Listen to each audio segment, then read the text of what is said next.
Okay. In alhamdulillah wa salat wa salam ala wa rasulullah. For those of you watching on YouTube, we are back. We just saw the movie, episode 7 of the life of the Prophet sallallahu alaihi wasallam. And this was a very, very intriguing episode. So much happened here in this episode. This is when the Prophet sallallahu alaihi wasallam had entered into an agreement with the Jews that lived in Medina with the Muslims, agreement of peace and support. And when the Prophet sallallahu alaihi wasallam had sent some ambassadors to teach Islam to the different tribes, these ambassadors were martyred by the Jews. So let's look and see what questions we have from the movie to see how well you guys were paying attention. Let me put the PowerPoint up on the screen.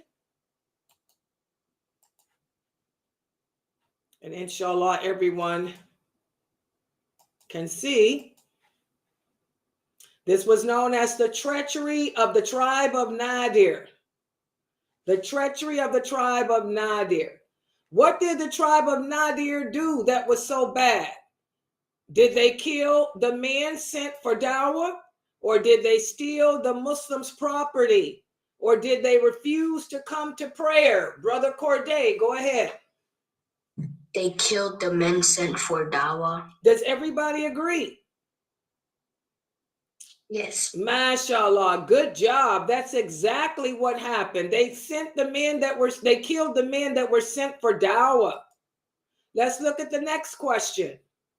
The freed man who ended up on the property of Nadir killed 2 men. Why did he kill them? Did he kill them for money? Did he kill them for revenge? Or did he kill them because he was just afraid? Go ahead. Let me see. Wait a minute. Wait a minute. Trying to work this thing. Who has their hands up besides Corday? Go ahead, Corday, since you're the only one with your hand. Oh, sister, brother Shuhaib. Go ahead, Shuhaib. Why did the freed man end up killing? For revenge. For revenge. Do you guys agree? Yeah. Good job. That's exactly why he did it. Good job. Let's look at the next question. When those people killed the men that came for dawah, what did they violate? Did they violate a peace treaty with the Muslims? Or did they violate a peace treaty with the Quraysh? Or did they violate their treaty with the law? Go ahead, Brother Amar and Anaya. The peace treaty with the Muslims. Do you guys agree with his answer? Yes. MashaAllah. Yes. Exactly. This is what they had a treaty with the Muslims, and by killing those men, they violated it. Good job. Let's look at the next question. When told that his man killed 2 of the Nadir, what did the Prophet decide to do? Was it pay blood money for their death? Or was it punish the man who did it? Or did he decide to not do anything? Sister Amalia, go ahead. Pay for the blood, for money, and for their death. Okay, mashallah, exactly. Do you guys know what blood money is? No, I don't. Anybody know what blood money is? I think I could try. Go ahead. Is it like when someone dies, you pay for them to like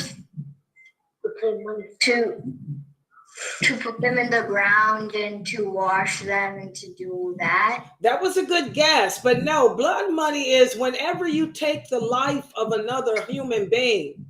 In Islam, what happens is you pay the family $50,000 or $100,000 for the loss of that person. You're paying the family some money that would help to pay, to compensate for them losing that person who could have contributed to the family. You know what I'm saying? So that's what blood money is. It could be $200,000 that the family will take and use to try to not only to bury the person, but also pay off the debts and things like that and get a head start on life. Hold on for 1 second, guys. Hold on for 1 second. What is this? Hello.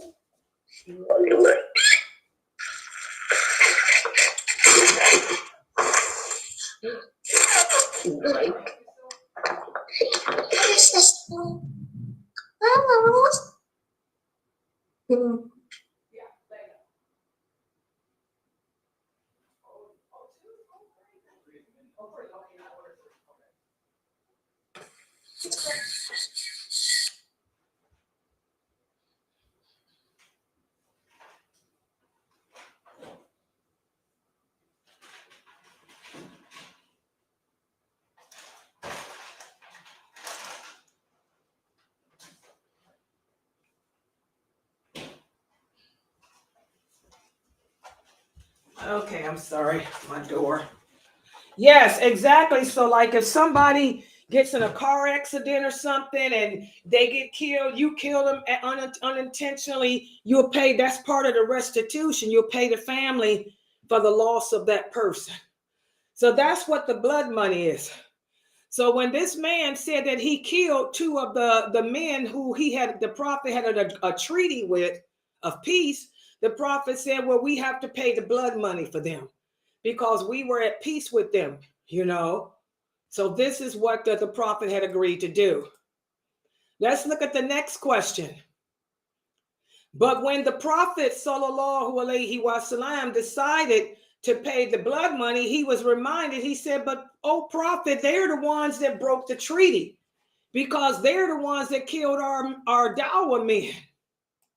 So what did the prophet say he would do as a result?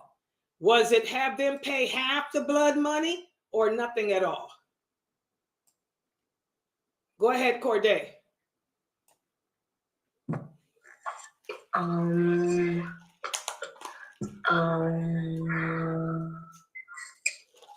You don't know, Brother Yusef? Go ahead, Yusef.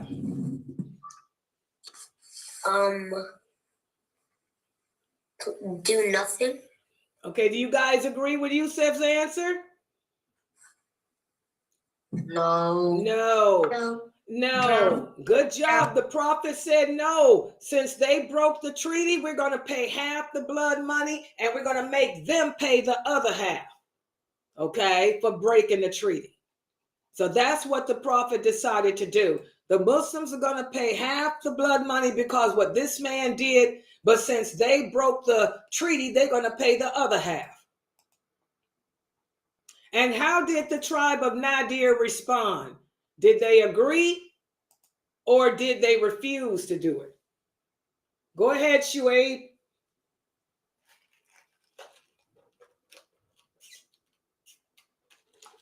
Did they agree to pay it or did they refuse, Shuaib?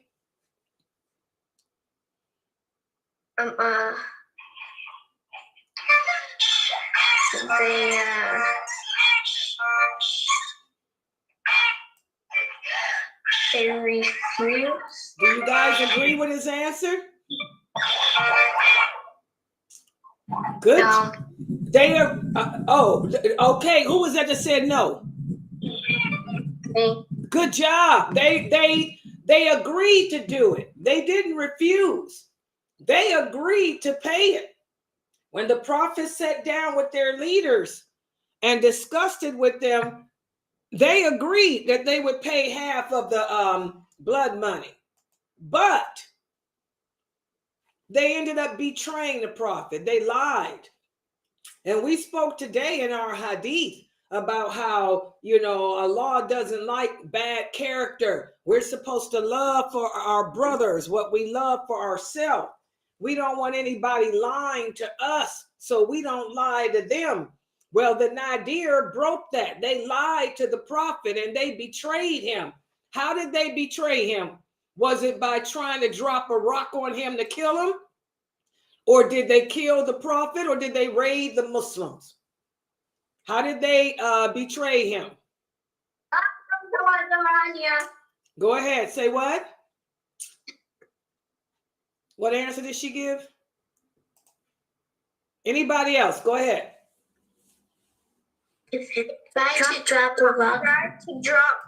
Exactly. They tried to kill him by dropping a rock on his head. Yeah, they were always trying to drop rocks on people's head back in those days. You sit down, eating you a peanut butter and jelly sandwich. You just sitting there, minding your business, eating a peanut butter and jelly sandwich, then a rock will fall on your head and you dead with a piece of bread in your mouth. That's how they were back then. Terrible times. Drop a rock on his head.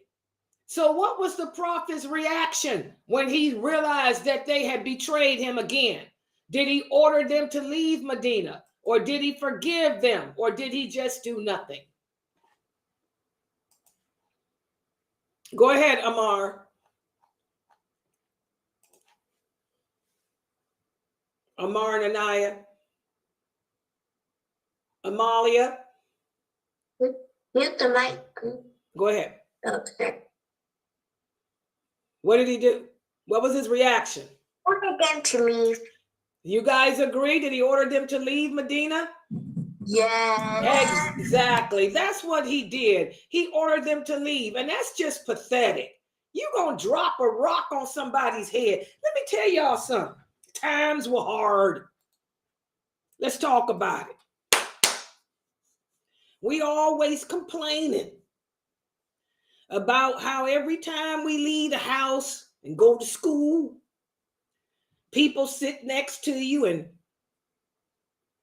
throw spitballs at you. You sitting there minding your business. Somebody's pencil come and hit you at the head. Imagine you just sitting there drinking your coffee, looking at the mountains, saying, wow, how beautiful. It's a beautiful day in the neighborhood. A beautiful day for something. Would you be mine? You just sitting there. Would you be mine? It's a wonderful day in the something hood. Y'all remember back in the 60s? Da da da da da da da. Could you be mine? What is it, Fresno? I have always wanted to have a neighbor just Mr. like Rogers. you. Yeah, how did it go? I always wanted to live in a neighborhood with you, so let's make the most of this beautiful day. Come on, don't y'all remember? Since we together, we might as well say, could I you remember be that mine? my teacher played that song before because we're learning about the 60s. Yeah, that's I grew up. That's Mr. Rogers, the neighborhood. You sitting there singing the neighborhood.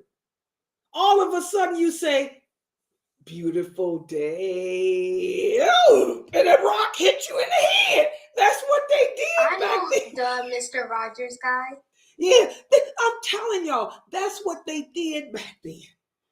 You couldn't just mind, bam, ow, you did. They threw rocks on top of your head, man. Can y'all imagine that? The prophet sitting there minding his business, enjoying the beauty. And they want to throw a rock on his head. That ain't the first time. Remember the Quraysh tried to do that to him too. Y'all remember when he was in Mecca? He was sitting there talking to Abu Bakr, minding their business in the neighborhood. Would you be mine? Could you be mine? And then Jibril said, get up, O Muhammad. They trying to throw a rock on you. So he got up and the rock fell. Y'all know that's how Pharaoh killed his wife, Assia. Put her on the ground, told her to sit there. Don't move. And threw a rock on her. Come on. Can y'all imagine how hard it was in those days to live? You ducking. Nowadays, y'all might have to duck and dodge bullets, but you ducking and dodges. Look up. You got to walk around looking up to make sure ain't nothing going to fall on your head. Those are the times. So, it's all about, understanding that there's always somebody out there who has it worse than you. We ain't got to walk around looking up like this.